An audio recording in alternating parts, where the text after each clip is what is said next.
Welcome back. This is part 3. In part 3, I'm going to give you a couple of ideas for how to use the base of this staircase, and also I'm going to show you how I stain it with instant coffee. Alright guys, the stairs are dry. This is the next day now. They sat overnight and dried. There are a few different things you could do with this. This is a good base to work with now. You could paint them. You could paper cup trays that you get through fast food places, those are used to make stone. That's been around, that idea has been around for years and years. I actually have a tutorial on YouTube on how to do that if you're interested. You could make them look like stone. Let's take a look over here on the gnome home. So there's some stone steps. So these were built the same way I just showed you in that other, in the previous clip. Tin foil paper towel, and then I ripped up paper cup trays and made them look like stone. What I might do is, I found some upholstery samples at the thrift store, and I have just enough to cover this staircase, and I cut along the edge, and I have just enough to cover the top 3 stairs. Actually, just enough. I might just go with that and just do these in carpet. If you had wood, you could also cover these with wood. These are thin strips of cedar that my dad has cut me, and I can cut them any length I want.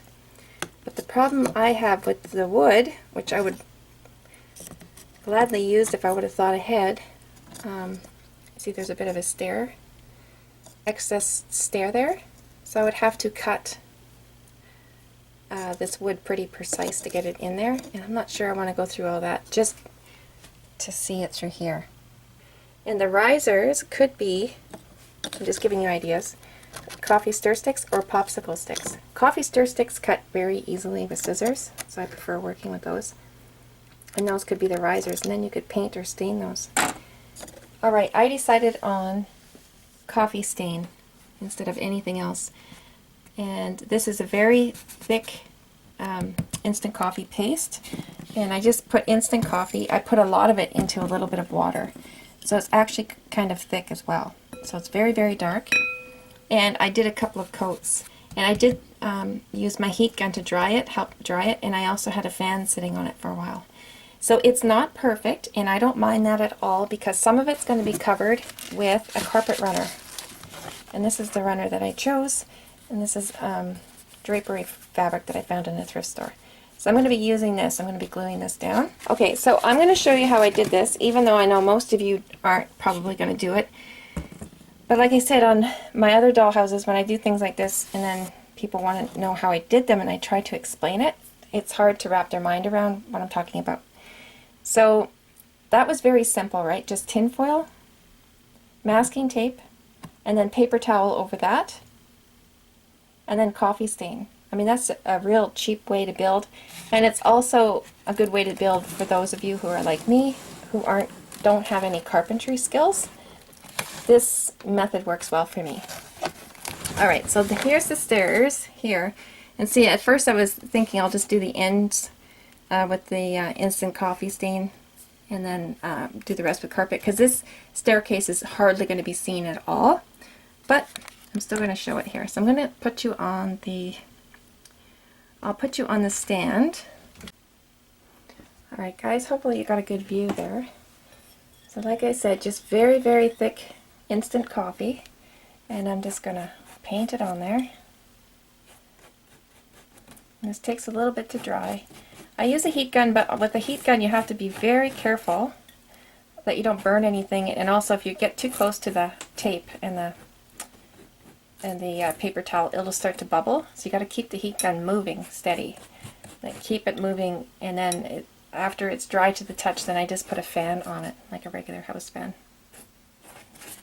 If I would have known what I was doing, see, the problem with working with no plan is sometimes you don't see ahead what you're going to need, obviously. And so the stair risers, I like stairs to be overhanging the risers a bit, the stair plates, and I didn't do that so much, so I kind of had to fake my way along here. Okay, so for the heat gun, I use high setting, and I just keep it moving.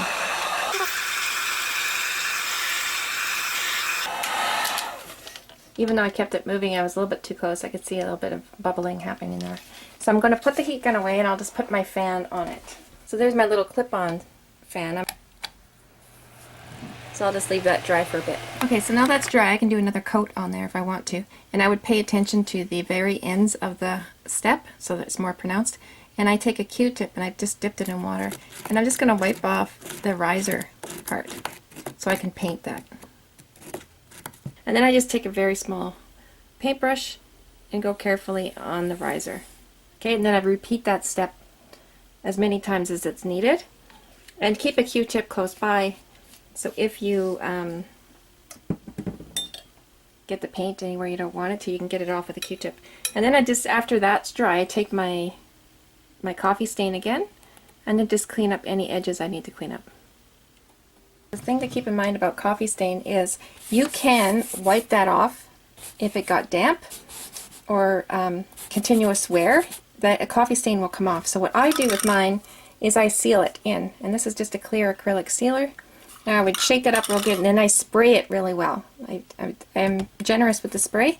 And then after that's dry, you can even put another sealer, like a brush-on sealer. I've done that as well. So that's a pretty rich looking color. I actually really like that. And once I get my carpet on there, it's going to look really pretty. So that's coffee stain on top of paper towel. And I could have done that a very light color. And I could even do it a darker color if I wanted to. It all depends on how much instant coffee you stick in the water. Alright, I went with a totally different fabric altogether. This is actually from a pillow cover. And I like the vintage look of it, so I just cut a strip. Found it at the thrift store. And I used hot glue. Now hot glue will come off of instant coffee stain really easily, so you make sure that you seal it. If you used instant coffee like I did, make sure you use a sealer. Then that hot glue will have something to stick to. And the other thing is, remember when I said don't rely on hot glue to keep your things together? With fabric, it's different because the fabric fibers kind of melt with the hot glue, and it would be very difficult to peel this off of here. And and if it does come undone, it's not a big deal. You can just glue it back down. So I don't mind using hot glue to hold fabrics down at all. And then you start with hot glue, you have to work very quickly. So I started at the top, put a bead of glue, put my carpet down, and then put a bead of glue on the other side, put my carpet down. And for the rest, I did the glue in the risers. So just put a bead of glue in the riser and then tapped the fabric in place all the way to the bottom.